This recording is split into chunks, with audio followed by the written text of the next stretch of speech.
एक दिन घासीराम और हुलासीराम सत्तू बांधकर नौकरी खोजने चले। दोनों चलते चलते थक गए पर नौकरी नहीं मिली। वे दोनों एक जगह सड़क के किनारे आराम करने लगे। उन्हें पास ही एक महल देखा। उस महल की अटारी पर नजर डाली तो देखा कि उसकी मुंडेर पर एक नागिन सर पटक पटक कर रो रही थी। घासीराम ने कहा, ये देखो क्या है। राजा के महल की मूंधे पर एक नागिन अपना सिर पटक पटक कर रो रही है। हुलासीराम बोले, इसके पीछे बड़ा रहस्य है। घासीराम बोले, अच्छा ठीक है, सुनाओ क्या रहस्य है। हुलासीराम बोले, अच्छा सुनो, यहाँ का जो राजा है वो निर्वंशी है। उसके कोई संतान नहीं है। एक दिन राजा कहीं जा रहे थे, उन्हें देखकर जमादारिन मुंह मुड़कर खड़ी हो गई। राजा ने उससे पूछा, तुम क्यों इस तरह मुंह मोड़कर खड़ी हो। वो बोली, राजा तुम निर्वंशी हो। अगर मैं सुबह सुबह तुम्हारा चेहरा देखूंगी तो मुझे आज खाना नहीं मिलेगा। राजा को ये सुनकर बहुत दुख हुआ। वे बोले, अच्छा बताओ तुम्हारे घर में कितने लोग हैं। वो बोली, 2। राजा बोले, जाओ तुम मेरे घर से आज 3 खुराक ले जाओ। देखें तुम्हें कैसे खाना नहीं मिलता है। वो राजा के घर गई और 3 खुराक लेकर अपने घर चली गई।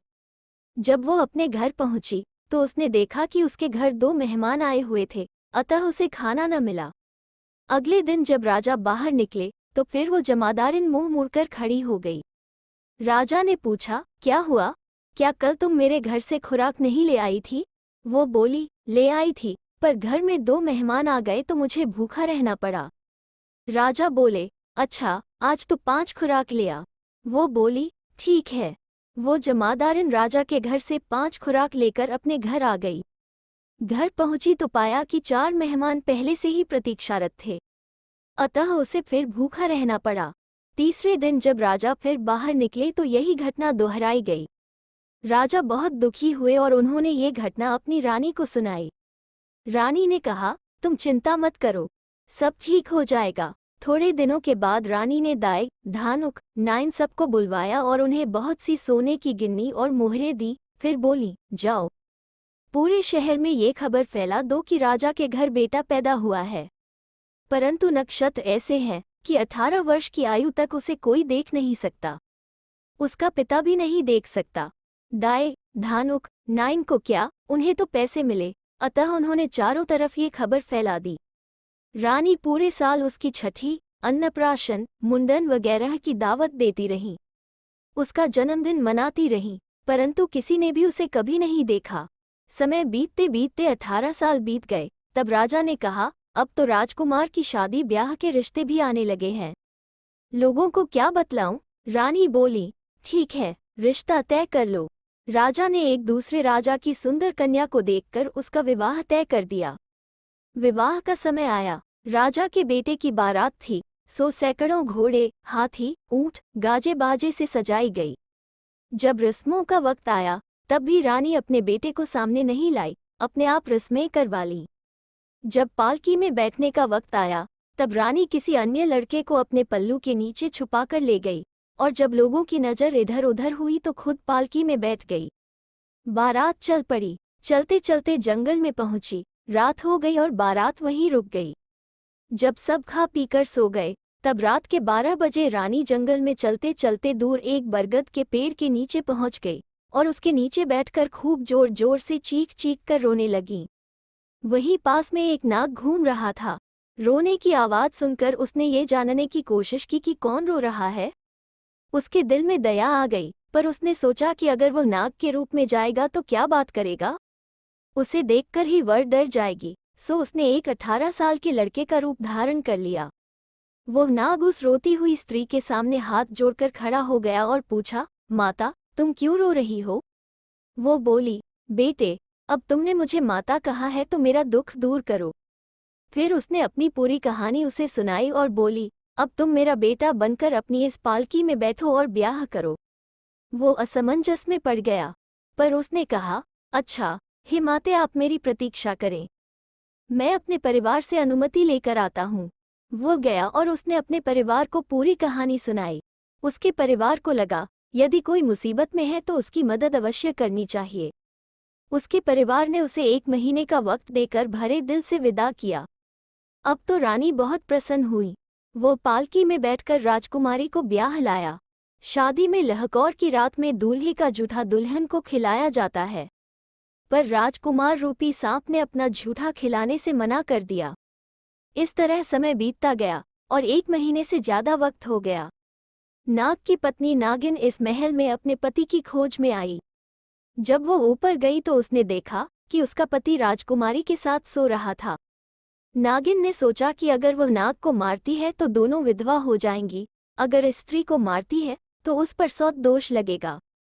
तब से वो परेशान व दुविधा में है और इसी तरह अपना सिर पटकती रहती है। इस तरह वह नागिन सिर पटक पटक कर मर गई।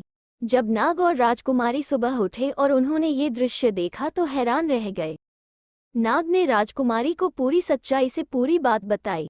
फिर उन्होंने नागिन का उचित रीति से दाह संस्कार किया। वे दोनों खुशी खुशी रहने लगे।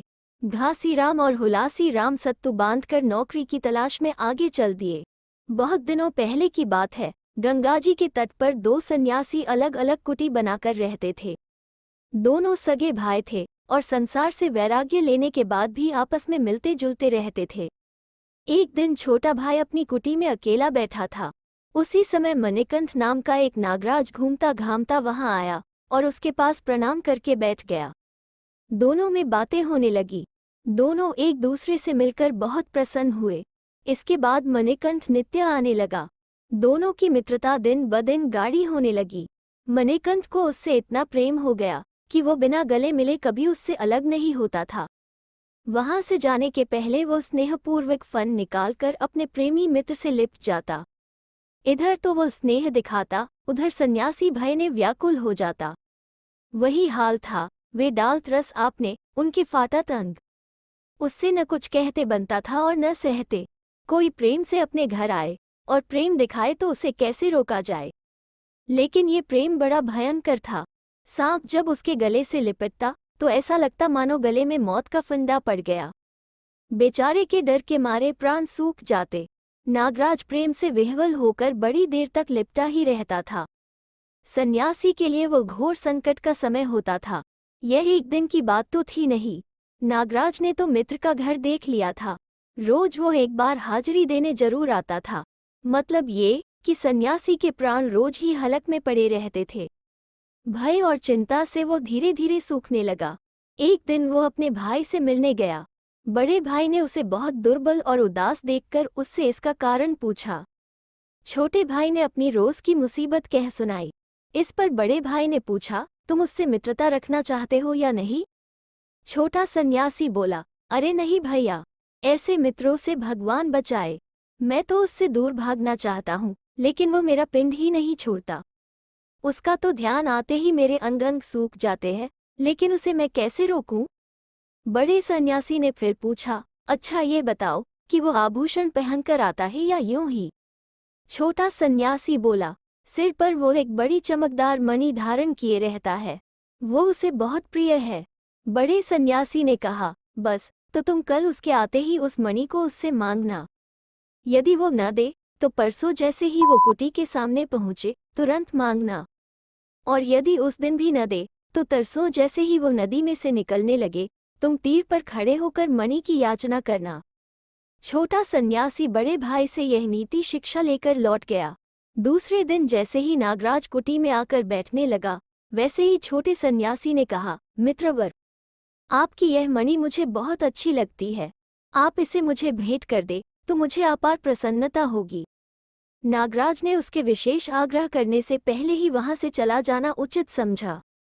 वो बीच ही में ही बात काटकर बोला, भाई, आज तो मुझे एक आवश्यक काम से एक दूसरी जगह जाना है, सो मैं सिर्फ हाजिरी देने आया हूँ। आओ गले मिलने तो मैं जाऊं। ये कहकर नागराज गले से लिपट गया। उस दिन सन्यासी को और भी अधिक भय लगा, क्योंकि उसे शक था कि कहीं मित्रजी नाराज न हो गए हों। नागराज उससे मिल मिलाकर चला गया। दूसरे दिन उसने सोचा कि सन्यासी के मन का लोभ शांत हो गया होगा, इसलिए वो ठीक समय पर फिर मिलने पहुंचा। उस दिन सन्यासी ने कुटी के बाहर ही उसका स्वागत करते हुए कहा, मित्रवर, आज तो मैं बिना कुछ भेंट लिए आपको जाने ही न दूंगा। अपनी यह मणि दे दीजिए न, क्यों तरसाते हैं? नागराज चौंक कर बोला, सुनो भाई, अच्छे मिले। मैं तो कहीं कहने को चला आया था कि आज मेरी प्रतीक्षा मत करना, मुझे एक आवश्यक काम है। आओ गले मिल ले, अब कल बातें करेंगे। ये कहते कहते नागराज पहले की भांति उसके गले से लिपट गया। सन्यासी भुजंग भूषण शिव की तरह खड़े खड़े मन ही मन शिव शिव का जाप करता रहा। तीसरे दिन नागराज का मन कुछ छिटकने लगा, लेकिन मित्र के साथ गपशप करने का चस्का लग चुका था। वो ये सोचकर चल पड़ा कि सन्यासी की तृष्णा इतने समय में अवश्य बुझ गई होगी। जैसे ही उसने पानी के ऊपर सिर निकाला, वैसे ही नदी के तट पर खड़े सन्यासी ने पुकारकर कहा, आओ आओ मित्र, मैं तो तुम्हारी मणि के लिए बेचैन होकर बड़ी देर से यहीं खड़े खड़े तुम्हारा इंतजार कर रहा हूँ। आज इसे पहले दे दो, तभी गले मिलेंगे। नागराज के पास मणि रत्नों की कमी नहीं थी, फिर भी उस सन्यासी द्वारा बार बार मणि की याचना करना उसे अच्छा नहीं लगा। उसने सोचा कि यह सन्यासी मात्र मणि प्राप्त करने हेतु ही मुझसे मित्रता का दिखावा करता है। उसके मन में लोभी मित्र के प्रति द्वेष उत्पन्न हो गया। वो उसे दूर से ही नमस्कार करके चला गया और फिर नहीं आया। उस दिन से दोनों की मित्रता भंग हो गई। वास्तव में मित्रता में बहुत मांगने वाले से मनुष्य द्वेष करने लगता है, इसलिए कभी मित्रता में किसी से उसकी प्रिय वस्तु मांगना ठीक नहीं है। दोस्तों, कैसी लगी आज की कहानी? अगर अच्छी लगी तो लाइक और शेयर करें और चैनल को सब्सक्राइब करना ना भूलें। फिर मिलते हैं एक नई कहानी के साथ।